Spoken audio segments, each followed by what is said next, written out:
Yo, what's up? It's your boy Carcino here, and let's get into it.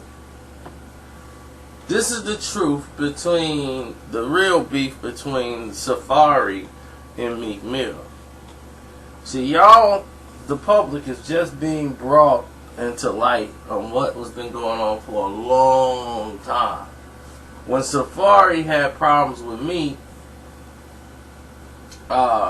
it was when they were dating. Him and Nicki was dating, and he told her flat out, like, this dude is, like, he's used to, like, thirsty dudes, trying to get at people, and he sent some comments and text messages, like, yo, we need to get up, we need to work together, but he was like the whore of the industry, he's trying to, any chick he can get on, he was trying to get with. But he wanted to try to build something with Nicki back then. Like, oh, I gotta get up with Nicki. Oh, I gotta, like, Safaree didn't matter.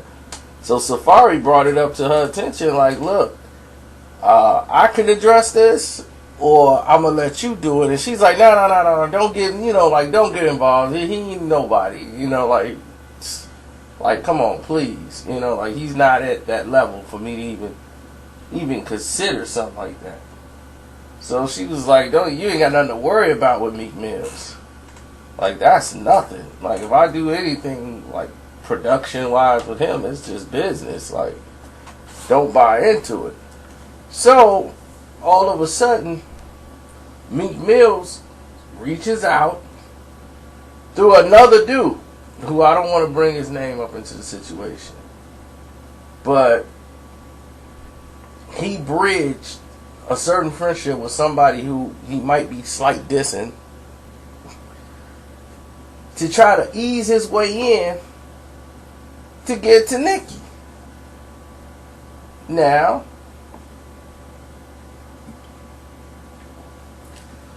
Safaree and Nicki was starting to hit a rough patch. And this was months before this happened. So they started having a rough patch where she's kind of feeling like I need to go in another direction because I don't feel like we're on the same path like we used to be, say wavelength. And the fact that her stock at that point was dropping. It wasn't going where she wanted to go because of the disappointment with the last album. She felt she wasn't promoted enough. Like, people didn't buy into the album. So she was freaking out a little bit. Having her blind moment. And so she's evaluating all the people that helped her. And I'm not saying Safaree wrote her lyrics, but he helped collaborate on a lot of those songs. And when this happened, they split and everything. It was, they told that they were just going to go their own separate ways. So she was single for a minute. Supposedly, but she had emails from Meek Mills back then, and she's hanging out with Meek, and she's like, oh, no, that's nothing. But actually, she was gearing up to go towards Meek and be with Meek. And Meek knew all this, he's still playing the role. Like, man, I don't want to disrespect nothing you got going on over there. Still playing the role, but he's still trying to pull Nicki at the same time. So Safaree was like, man, I want to address it, but Nick, out of respect for her, I ain't going to do nothing like that. So they were still friends. Even though they had split up and everything before the public knew, they were still cool with each other. They were actually working on like 2-3 songs for her new album. When she was doing the pink print and all that stuff, they were working on that. Like, they was working on, okay, you should be doing this and that, using the theme.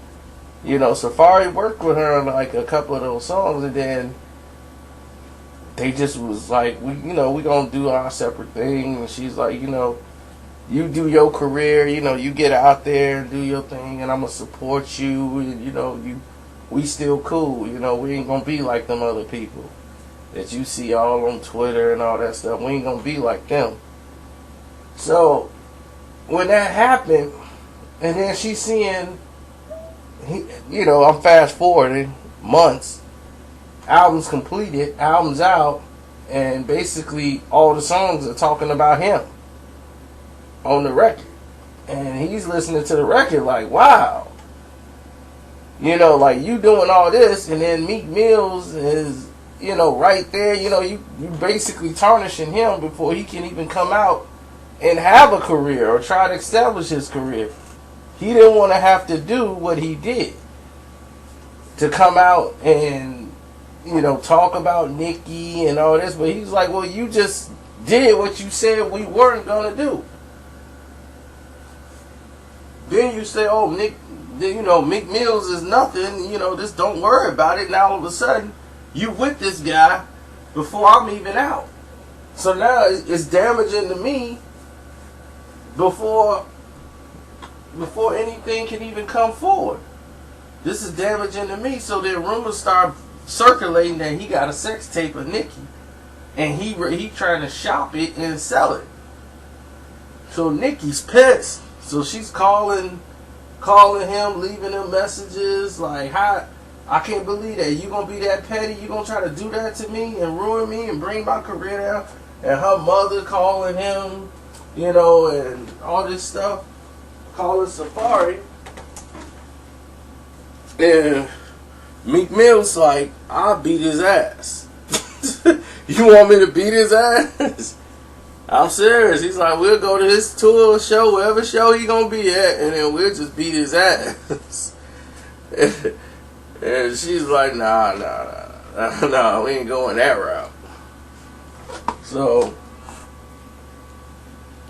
after he came out, he talked to her parents, and he told them, like, I wouldn't even do that. I'm not that type of person to do that. But he's like, I'm forced to do interviews to talk about Nicki now and our relationship because she already put it out there for me to do that, because the whole album is talking about me.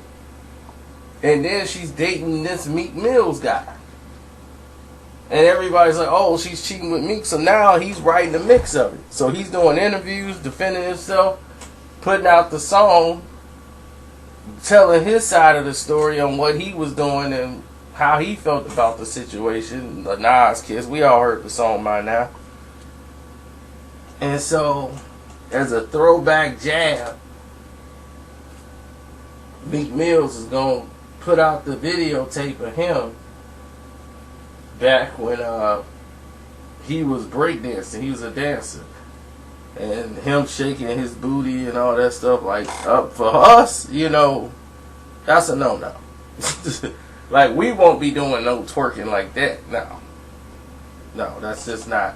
But see, here's what you don't understand. He know, but he uses the internet because the internet is full of stupid people.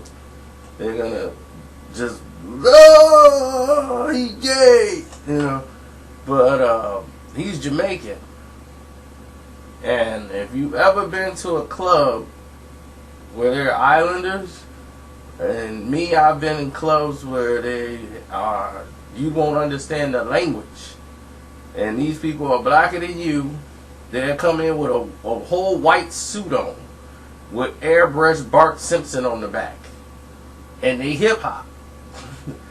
And they have on no shirts, but a suit jacket. They hit the club and they twerking, they do all these dances. And they dance in a group with guys. The girls be in the back watching the guys dance. They be, I'll be like, what in the world is this? I'm talking to the chicks because they on the side with me. I'm like, it's a nice little show they doing it. And from Trinidad, Tobago to Dominica, from Jamaica, they all go to these clubs, but this is like tradition. Like, the guys dance, like they dance, they do different type of things. It's tribal or whatever, I don't know, but that's accepted in their culture there. So I already know he ain't nowhere near gay. I don't think he is. I just know once he's Jamaican, I was like, oh, it makes sense for them to dance that way. But here in America, we don't dance that way. So when we see it, of course, our natural response is, oh, okay, he playing for the other team. But that's just, how we think. So that's where it is right now. But Safaree is like, instead of worried about me dancing, you need to be worried about Nikki, because she's still trying to get up with me to help her out with some songs. So I guess Meek ain't doing his part on that level because he's not a musician. He's a hood rapper. And Drake just touched you light with that charged up, and look at you. That charged up, that thing got more hits than Meek got downloads of that album of his.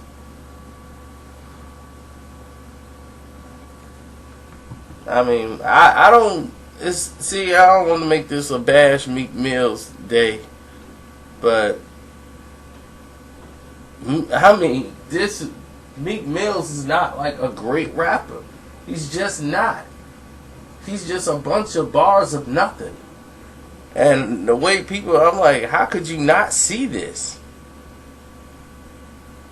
I'm shocked. I'm really kind of shocked. People just like that he has fans. I mean, besides the fact that you're with Nicki, that's it. How you gonna diss somebody on somebody else's tour? You on a tour called The Pink Print and you dissing somebody else, Drake. Yo, who headlines tours? When you headline a tour, when there's a Meek Mill's headlining tour, then you go diss somebody. But you trying to throw rocks at a giant. When your girlfriend is bigger than you and she can silence you. She sees she made you apologize. That's her label mate. That's her money. You want him to come out and start exposing her? Better relax.